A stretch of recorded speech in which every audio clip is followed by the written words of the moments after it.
Hi guys, video में बात करेंगे सुज़लोन एनर्जी के बारे में। देखिए, सुज़लोन कंटिन्यू गिरावट की तरफ देखने को मिल रहा है। आज 1% फिर से गिरता हुआ देखने को मिल रहा है।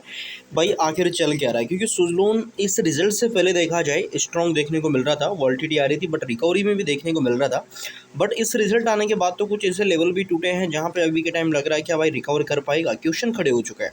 तो क्या है यहाँ पे, क्या अपडेट्स है, क्या सीन है गाइस? कंपनी में क्या कुछ बदलाव देखने को मिला है? क्योंकि एक हम बड़े लंबे समय से देख पा रहे हैं कि सुज़लोन में जो गिरावट है, जिसका सिलसिला चलता ही नज़र आ रहा है, और ये सिलसिला आखिरकार कब खत्म होगा? क्या सुज़लोन आगे रिकवर कर पाएगा? और latest news updates, brokerage view, ये सब क्या अभी के टाइम कहते हैं, इनका नज़रिया क्या है यहाँ पे?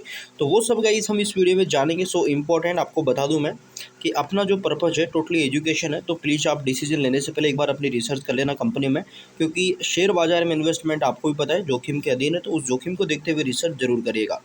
देखिए, 14 अगस्त 2026 को सुज़लोन एनर्जी ने शेयर बाजारों को आधिकारिक जानकारी दी है कि कंपनी 19 अगस्त से 1 सितंबर 2026 के बीच होने वाली बड़ी निवेशकों और विश्लेषकों की जो कॉल या मतलब यहाँ पे इन्वेस्टर एनालिटिक्स की मीटिंग है, उसमें कॉन्फ्रेंस हिस्सा लेगी।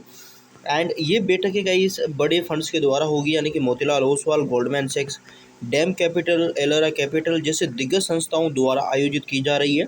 सुज़लोन मैनेजमेंट ने स्पष्ट किया है कि इन मीटिंग्स के केवल सार्वजनिक रूप से उपलब्ध जानकारी, यानी कि इन्वेस्टर यहाँ पे रिलेशनशिप जो प्रोडिक्शंस है, मतलब इन पर यहाँ पे चर्चा होगी, और यहाँ पे कोई भी नई या आधिकारिक संवेदनशील जानकारी पब्लिक नहीं की जाएगी, साझा नहीं की जाएगी। एंड देखिए, शेयर की कीमत में आप देखोगे डेली बेसिस हमें जो हलचल है वो देखने को मिल रही है। कंसोलिडेशन का दौर यहाँ पे बताया जा रहा है कि भाई देखिए, आज अगेन फिर से 1% की मामूली गिरावट नजर आई है। एंड स्वतंत्रता दिवस के लंबे वीकेंड से ठीक पहले आज पूरे रिन्यूएबल एनर्जी सेक्टर में सुस्ती देखने को मिली है। मुनाफे में गिरावट के बाद स्थिरता, देखिए पिछले तिमाही नतीजों के बाद शेयर में जो सुधार आया है, उसके बाद अब कीमत इस स्तर पर स्थिर होती दिख रही है।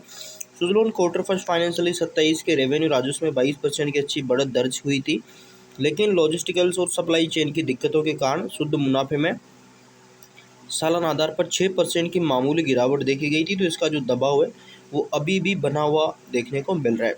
ब्रोकरेज हाउसेस की तरफ से क्या है भविष्य आउटकम, आउटलुक क्या है?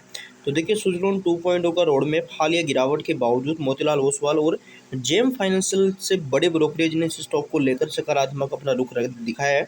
एंड सुज़लोन ने हाल ही में अपने फाइनेंशियली 31 यानी कि 2031 तक के लिए जो अपना रोड मैप है वो उसका खुलासा किया है, जिसके तहत कंपनी सिर्फ विंड टर्बाइनर बनाने तक सीमित नहीं रहना चाहती, बल्कि बड़े पैमाने पर सोलर और यहाँ पे जो बैटरी स्टोरेज यानी कि एनर्जी स्टोरेज है, वो यहाँ पे इसमें भी कदम रखने का प्लान कंपनी कर रही है। देखिए, मजबूत ऑर्डर बुक, यानी कि सुज़लोन के पास फिलहाल देखा जाए 6.1 गीगावाट की एक अच्छी मजबूत ऑर्डर बुक है, जिसमें टाटा पावर जैसी बड़ी कंपनियों से कंपनी को ऑर्डर यहाँ पे मिले हुए हैं, तो आगे भी ऑर्डर मिलने के चांस बनते हैं।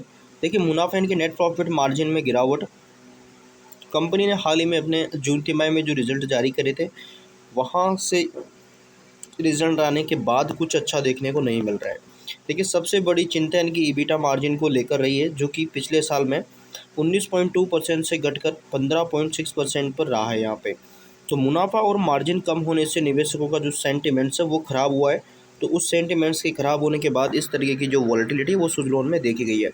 ग्लोबली सप्लाई चेन और लॉजिस्टिकल की दिक्कतें तो वैश्विक स्तर पर चल रही है। भू राजनीतिक तनाव के कारण लॉजिस्टिकल और सप्लाई चेन पर बुरा असर पड़ता हुआ दिखा। इसके चलते विंड टर्बाइनर के कंपोनेंट्स पुर्जों को एक जगह से दूसरी जगह भेजने की जो लागत है काफ़ी बढ़ गई है, जिससे कंपनी के ऑपरेशंस और मुनाफे में सीधा असर देखने को मिला है।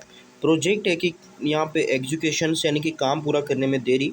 तो मार्केट एक्सपर्ट्स के मुताबिक सुज़लोन के पास जो ऑर्डर बुक है वो बहुत मजबूत है, लेकिन ज़मीन पर इन प्रोजेक्ट को तेज़ी से पूरा करने में व्यवहारिक दिक्कतें आ रही है। जमीन अधिग्रहण में देरी एंड ग्रिड ट्रांसमिशन बॉटलनेक्स, यानी कि बिजली लाइनों से जोड़ने की समस्या, सरकारी रेगुलेटरी मंजूरियों में लगने वाला समय, इन वजहों से ऑर्डर मिलने के बावजूद वे समय पर रेवेन्यू और कैश फ्लो नहीं कर पा रहे हैं। एंड सुज़लोन 2.0 का बढ़ता खर्च और मुनाफा वसूली, तो कंपनी खुद को सिर्फ विंड टर्बाइनर तक नहीं रखना चाहती, जैसा कि मैंने आपको बताया। एंड इसके बाद देखा जाए बाजार की जानकारों की राय क्या है, तो बाज़ार के जो जानकार है गाइस वो क्या अभी के टाइम उम्मीद करके बैठे हुए हैं। तो देखिए एक्सपर्ट्स का मानना है कि ये जो गिरावट है सुजलोन बुनियादी ढांचा बिजनेस यानी कि ख़राब होने की वजह से नहीं है, बल्कि एक शॉर्ट टर्म करेक्शन इसको बताया जा रहा है जो आगे अच्छा मतलब कंपनी अभी तरफ पूरी तरह से कर्ज मुक्त और इसका बैलेंस शीट मजबूत दिखाया जा रहा है।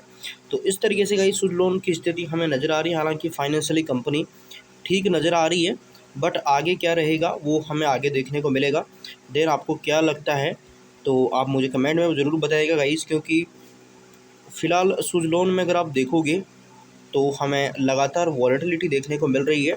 तो क्या आगे जाके सुधार आएगा? क्या कंपनी रिवर्सल करेगी? क्या रिकवरी नज़र आएगी? क्या लगता है आपको फंडामेंटल कंपनी के कैसे हैं, क्या रिकवर कर पाएगी? तो कमेंट बॉक्स में ज़रूर मुझे बताइएगा। सो चैनल पे नए हैं गाइस तो सब्सक्राइब जरूर कर लीजिएगा, बेल आइकन को प्रेस कर लीजिएगा ताकि अपडेट्स आपको आगे मिलते रहे। बाकी देखिए अपनी रिसर्च जरूर करें, क्योंकि शेयर बाजार में इन्वेस्टमेंट जोखिम से भरा हुआ, तो जोखिम को देखते हुए रिसर्च करना मिस मत करेगा। So thank you for watching guys.